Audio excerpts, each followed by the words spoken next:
kimia tentang senyawa kompleks. Sebelum itu Ibu mau cek kehadirannya dulu. Apakah semuanya hadir? Hadir, Bu. Oh, baiklah. Sebelum belajar, marilah berdoa dulu. Berdoa dimulai.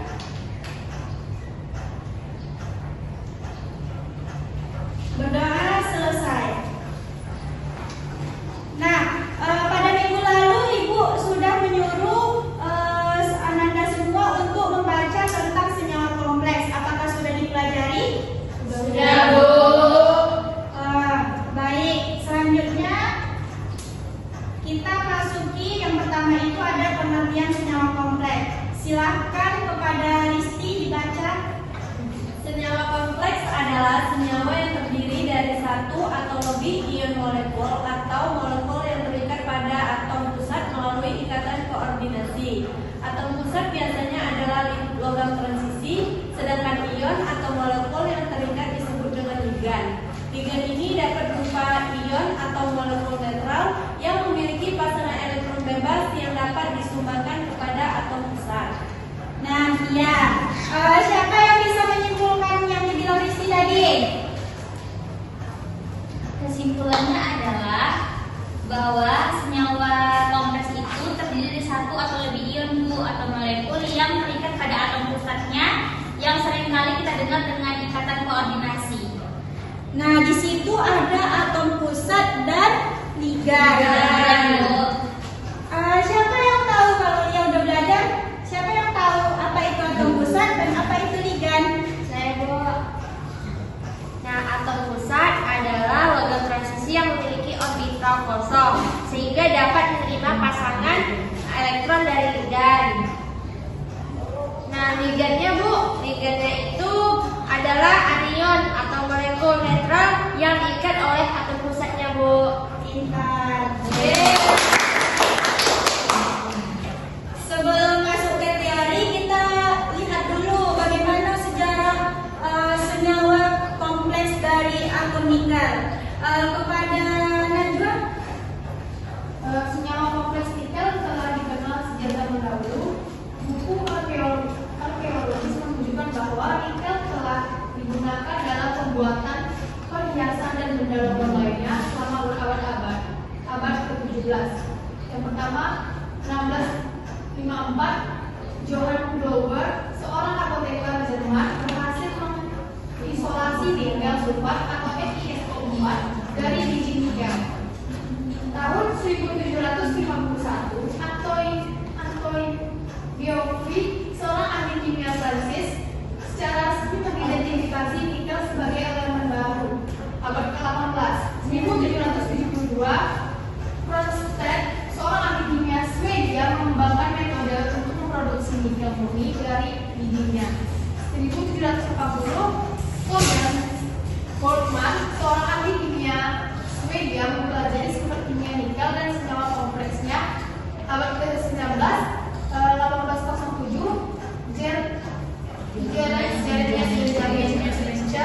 seorang ahli kimia Jerman, menerbitkan karya pertamanya tentang stoikiometri dalam senyawa kompleks nikel.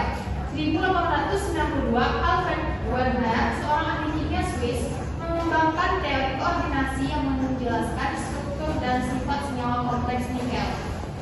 Cukup. lanjut Diva, dibaca.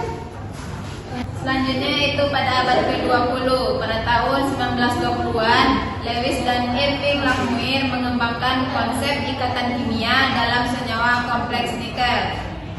Nah, selanjutnya 1950-an, penelitian tentang senyawa kompleks nikel mengalami kemajuan besar dengan penemuan banyak senyawa kompleks baru dan pengembangan aplikasi baru.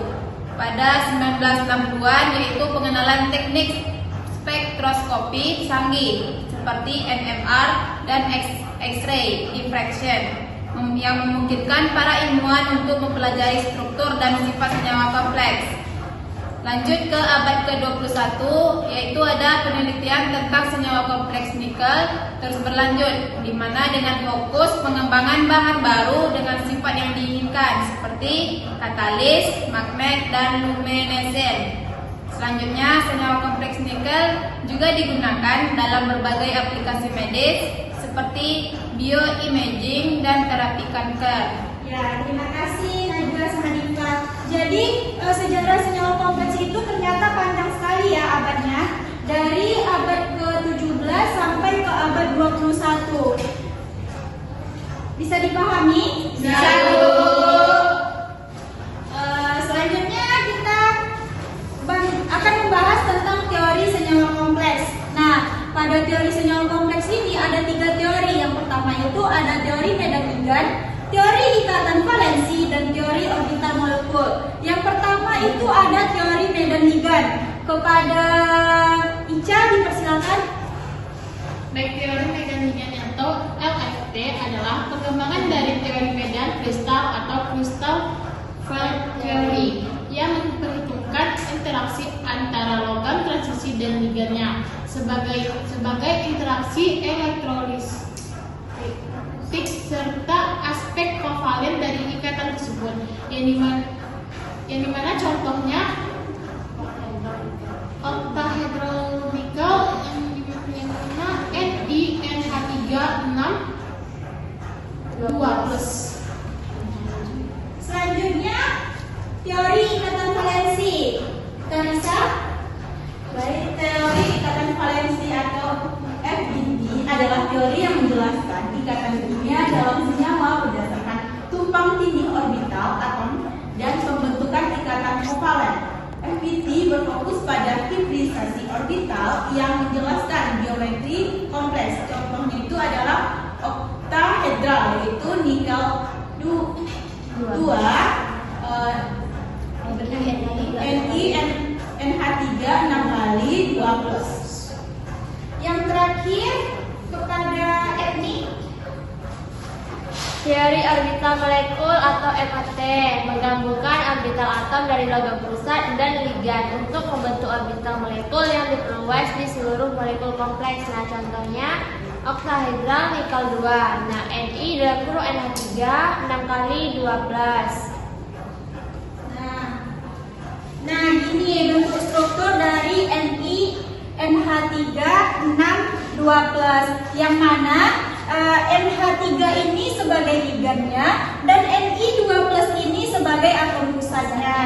Nah, Ni2+ dikelilingi oleh NH3 untuk membentuk oktahedral, yang mana setiap sudutnya ini yaitu 90 derajat.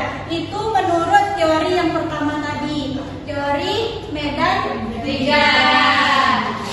Selanjutnya yaitu teori ikatan valensi. Nah, yang mana pada Ni2+ yang dikelilingi oleh NH3 tadi dihibridisasi dalam kompleks oktahedral.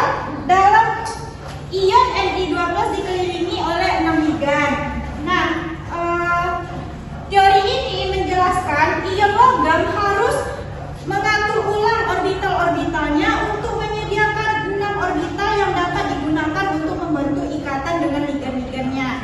Dalam kasus Ni2+ ini melibatkan hibridisasi D2sp3. Yang terakhir tadi ada teori orbital molekul. Nah, dalam kompleks senyawa oktahedral ini kombinasi orbital atomik logam dan ligan akan menghasilkan pemisahan energi dalam 2 set utama. Yang pertama itu orbital molekul ikatan atau yang sering kita sebut dengan bonding, dan orbital molekul anti ikatan atau kita sebut dengan anti bonding. Nah, ini contoh senyawa kompleks dari NiCO4 atau sering disebut dengan tetrakarbonil nikel atau nikel tetrakarbonil, yang mana bilangan oksidasinya yaitu ada 4, muatan ion kompleksnya itu 0, muatan ligannya itu 0, dan muatan kation logam transisinya itu juga 0. Di sini ada 5 senyawa kompleks. Nah, untuk contoh ini Ibu memberikan